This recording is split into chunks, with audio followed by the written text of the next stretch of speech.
ঠাকুর কিনতে গিয়ে কী হয়ে গেল দেখো, সামনেই সরস্বতী পুজো, তো সবাই মিলে আমরা বেরিয়েছিলাম যে আমরা ঠাকুর কিনবো। কিন্তু ঠাকুর কিনতে যে এদের কোনো ঠাকুরই পছন্দ হচ্ছে না। আমার সব ঠাকুরই পছন্দ হচ্ছে, এত সুন্দর মিষ্টি মিষ্টি মুখ। এদের 6 ফুটের ঠাকুর দরকার, কোথাও কি বানাতে পারে বলো? সে কোথাও কিছু না খুঁজে পেয়ে লাস্টে দশকর্মার জিনিসপত্র দেখে সবাই ফুচকা খেতে বসে গেল।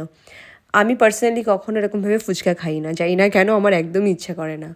তারপর ঠাকুরের খোঁজ করতে করতে আমরা চলে গেলাম বাদামতলা। এবার বাদামতলা যাওয়ার আগে আমরা বাদামতলা যাচ্ছি, তো রেলগেট পড়ে থাকবে না এটা তো কখনো পসিবলই না। তো আধা ঘন্টা রেলগেটে দাঁড়িয়ে থাকলাম। তারপর আমি এদের সবাইকে বোঝাচ্ছি যে ঠাকুর তো আর পেলাম না, আর কি করবো, অন্য কিছু করি। এই কথা বলতে না বলতে হঠাৎ করে দেখি সেল চলছে, খাদিম সেল, দেখো 50% অফ। এই দেখে তো আমার পুরো মুখে হাসি আর ধরে না। তো সবাইকে নিয়ে চলে গেলাম। এত সুন্দর সুন্দর কালেকশান, কি বলবো, মানে দারুণ কালেকশান। আমার এতগুলো পছন্দ হয়েছে, কিন্তু এতগুলো কিনলে তো মা পেটাবে।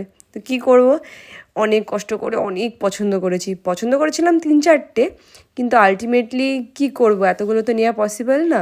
আমার পার্সোনালি এটা খুব পছন্দ হয়েছিল, কিন্তু এই একটা জুতোর দাম নাকি 1,500 টাকা। এটার 50% করলে আর কী থাকলো, তাহলে আর সেলে কেনার মানে কী থাকলো।